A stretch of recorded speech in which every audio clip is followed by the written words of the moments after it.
حرمت روح پیمبر یک نظر کن سوئے ماں. السلام علیکم ورحمۃ اللہ وبرکاتہ. ناظرین کرام، ایک انسان جب اس دنیا سے گزرتا ہے تو اس کے سارے اعمال منقطع ہو جاتے ہیں. اب وہ کسی طرح کا کوئی عمل نہیں کر سکتا. البتہ اس کے لیے اگر اس کے وارثین کچھ کرتے ہیں، کوئی انسان اس کے لیے نیک کام کرتا ہے تو اس کو اس کا ثواب ملتا ہے. اس ویڈیو میں ہم ایک ایسے کام کے بارے میں، ایک ایسے عمل کے بارے میں بتانا چاہتے ہیں کہ انسان اگر اس عمل کو دنیا میں کر لے تو وہ عمل اسے اللہ تبارک تعالی سے مغفرت دلوا کر رہتا ہے، یعنی اللہ تعالیٰ سے اس کی بخشش کرا لیتا ہے. اس ویڈیو میں ہم اس عمل کے تعلق سے آپ سے بیان کریں گے، لیکن آپ سے پہلے درخواست ہے کہ آپ ویڈیو کو لائک اور شیئر کریے گا اور چینل کو ضرور سبسکرائب کر دیجیے. ناظرین کرام، وہ عمل ہے تبارک. تبارک کیا ہے؟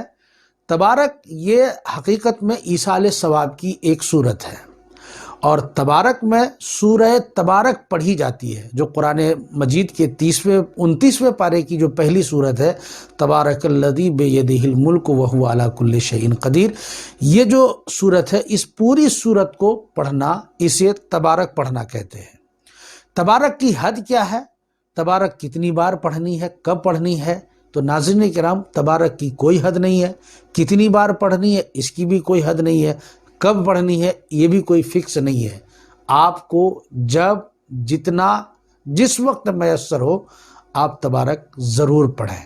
سورہ تبارک کے تعلق سے فرماتے ہیں کہ یہ صورت ایسی ہے کہ جس طرح یہ صورت اب پڑھنے والوں کی مغفرت کراتی ہے، کوئی دوسری صورت اتنی مغفرت نہیں کرا پاتی. فرماتے ہیں کہ اگر اس صورت کے پڑھنے والے کے پاس عذاب کا فرشتہ آ جائے تو یہ صورت ان عذاب کے فرشتوں کو روکتی ہے. اگر سرہانے سے آئے تو اس طرف روکتی ہے، اگر پیر کی طرف سے آئے تو اس طرف سے جا کے روکتی ہے. یعنی ہر طرح سے اپنے پڑھنے والوں کی وہ حفاظت کرتی ہے عذاب کے فرشتوں سے. اور پھر اس کے بعد عذاب کے فرشتے جب یہ کہتے ہیں کہ تم ہٹ جاؤ، میں وہیں سے آیا ہوں جس کا تو کلام ہے، جس نے تجھ کو اس دنیا میں حضرت جبریل علیہ السلام کے واسطے سے نبی پر اتارا تھا، میں اسی کی بارگاہ سے اور اسی کے حکم سے آیا ہوں. تو وہ صورت کہتی ہے کہ ابھی ٹھہر جا، جب تک میں واپس نہ آ جاؤں تب تک تو اس تعلق سے کچھ بھی کلام نہیں کرے گا، کچھ بھی سوال نہیں کرے گا. وہ صورت جاتی ہے، بارگاہ الہی پہنچتی ہے، اور وہاں جا کر وہ فریاد کرتی ہے، اپنے پڑھنے والے کی بخشش مانگتی ہے، مغفرت چاہتی ہے. حتیٰ کہ روایت میں آتا ہے کہ وہ جھگڑنے پہ لگ جاتی ہے کہ انسان اس طرح سے نہیں جھگڑا کر سکتا ہے جس طرح وہ صورت اپنے پڑھنے والوں کی بخشش کرانے کے لیے جھگڑا کرتی ہے. یہاں تک وہ کہتی ہے کہ کیا میں تیرے کلام کی، تیرے کتاب کی صورت نہیں، تیرے کلام کا حصہ نہیں؟ اگر میں تیرے کلام کا حصہ نہیں تو پھر مجھے باہر نکال دے. تب اللہ تعالیٰ فرماتا ہے کہ جا، میں نے تجھے تیری وجہ سے اس کی بخشش فرما دی، اور وہ انسان بخش دیا جاتا ہے.